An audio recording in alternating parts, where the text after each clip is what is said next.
Hi again. Today we will jump into the depths of the questions you will face in Section 1 Listening Comprehension Part A. Little by little, you're becoming an expert in the structure, and it is just a matter of time before you get to know TOEFL inside out. Remember to take notes for your further reference. You are in Certify English, and from here on out, I'm going to be your personal English coach.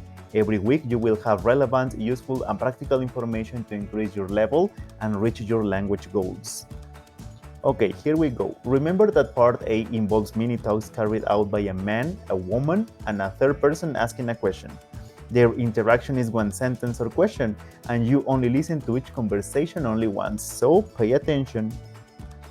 The interactions you listen to are about a wide variety of topics. For example, American universities, you listen to attending classes, talking to professors, writing research, taking tests and schedules, or homework. General activities in American culture, such as shopping groceries, talking about vacations, meetings, clubbing, and parties. As we are referring to cultural perspective and real conversations, the tone is informal or semi-formal.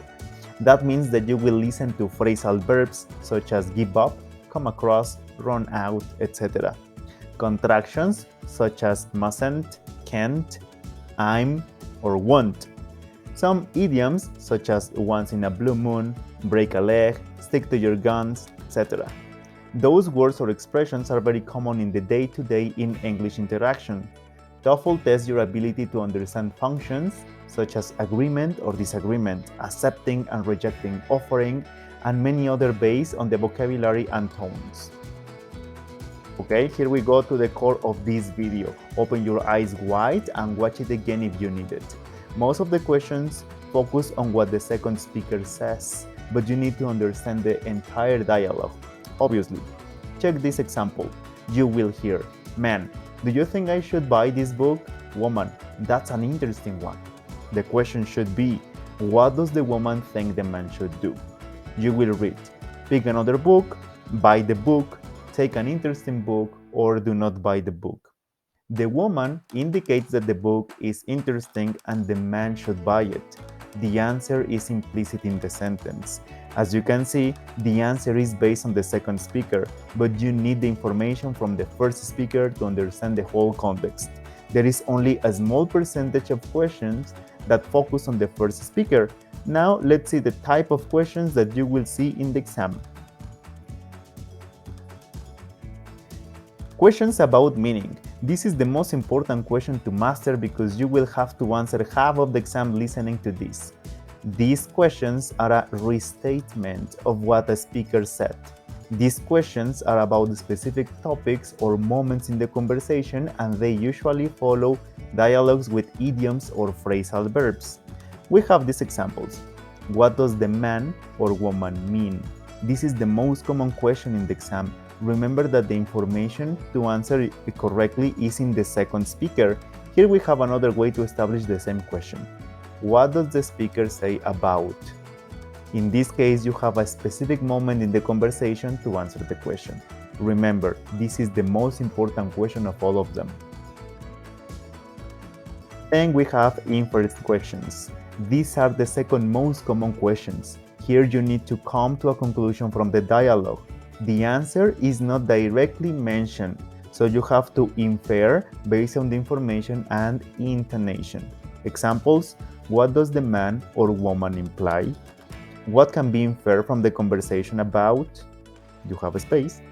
What can be concluded from the conversation about? You have the space. Imply and infer are very related in meaning, but they are slightly different. Imply is what the speaker indirectly expresses. Infer is what the listener interprets from the information. Let me explain it to you. I have this example. I work all weekends. That implies that I cannot have a day off those days. And I infer that I cannot have a date on weekends. I hope this is clear enough. Then we have questions about suggestions. These questions are somehow logical. There is usually one speaker that presents a problem or needs some advice. The second speaker makes a suggestion for solving that problem. For example, What does the man suggest the woman should do? What does the woman suggest? What does the woman think the man should do? Now we have questions related to future actions. These questions ask about future actions, literally, very easy. For example, what would the man do? What will they probably do next? What are the speakers planning to do? So as you can see, all of them are about future plans. Then we have topic questions. These questions are about the topic or subject of their interaction. For example, what are they talking about? Or what are they discussing? Next, we have questions about opinions. These questions are about how one or both speakers feel about a certain topic. For example, how does the man or woman feel about and the topic? What is the opinion of and the topic? Then we have questions about assumptions. These questions ask about what the second speaker assumed before the first speaker. It sounds tangled, but it is not. Check the example. What had the man assumed about? Or what had the woman previously assumed? Now we have questions about questions. Yeah, I know, it sounds kind of repetitive, but it is a normal speaking technique in real conversation. It happens when the second speaker asks a question to get more information about the topic. For example, what does the man or the woman want to know? Very basic. Then we have questions about time. These questions obtain information for the moment when the events happen or when the conversation is taking place. Check the examples. When is the conversation taking place? Or when will, in future, the conversation take place? Then we have questions about reasons. Why one of the speakers did something in particular. For example, why did the man or the woman and the action that they have done? Then we have questions about problems. They ask about troubles one or both speakers had or are having. For example, what problem is the man or woman having, or what is the problem? Very easy, very strict. Then we have questions about activities. These questions are about the activities to do. Very simple. What are the speakers probably doing? And so these are all the type questions that you will listen in the TOEFL examination Part A. And although the vocabulary is going to be different according to the context, every question would make reference to these basic structures. As practice here, you have 5 conversations. Now, try to imagine what could be the question for them. Write the questions you thought possible in the comments and remember that there could be many ways to state them. So, there is not only one possible answer. Pause the video so you can work at your own pace. Okay, so far so good.